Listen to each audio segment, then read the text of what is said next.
A perfect interplay of tires and suspension. Having the strength to control external forces. Overdo it and you get left behind.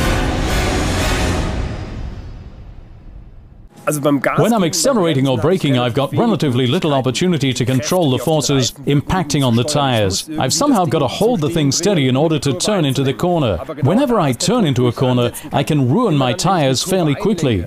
If I turn in 2 kilometers an hour faster, then the force pushes over the front tire. The temperature rises relatively quickly, and in next to no time I've destroyed it. So, what are the forces working on the tires and suspension? Let's take a look at the physics. When the driver turns the wheel, mass inertia means that the car would rather go straight on. This force then pushes the car to the outside of the corner. Also impacting on the tires are circular forces. The quickly rotating wheel stays static within its axis, a bit like a spinning top. The wheel too doesn't want to alter its position, slows cornering and exerts forces that penetrate into the vehicle. You have the driver, you have the car, you have the suspension, you have the tire, you have the road.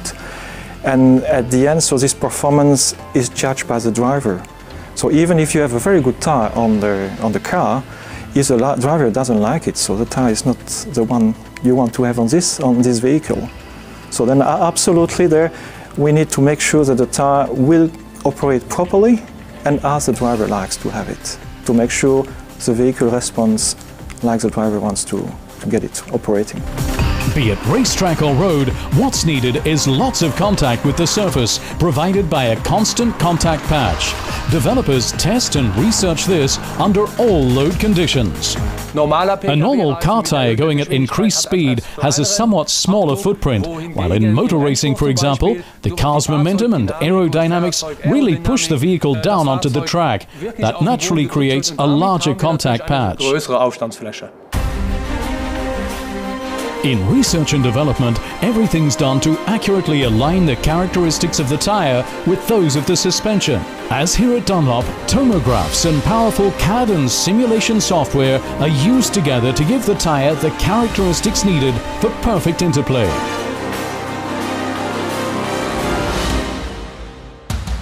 When the driver turns the wheel, forces not only flow through the tire into the asphalt below, but the loads created also flow back into the chassis and need to be dissipated.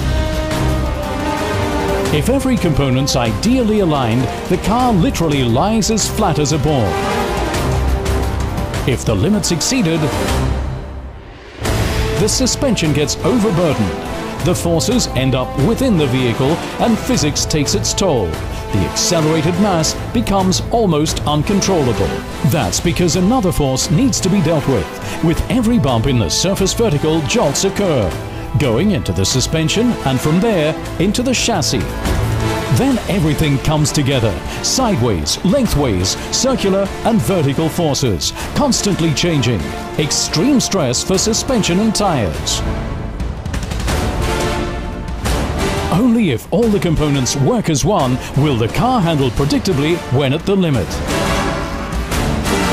In racing, that makes the difference between spinning off and winning.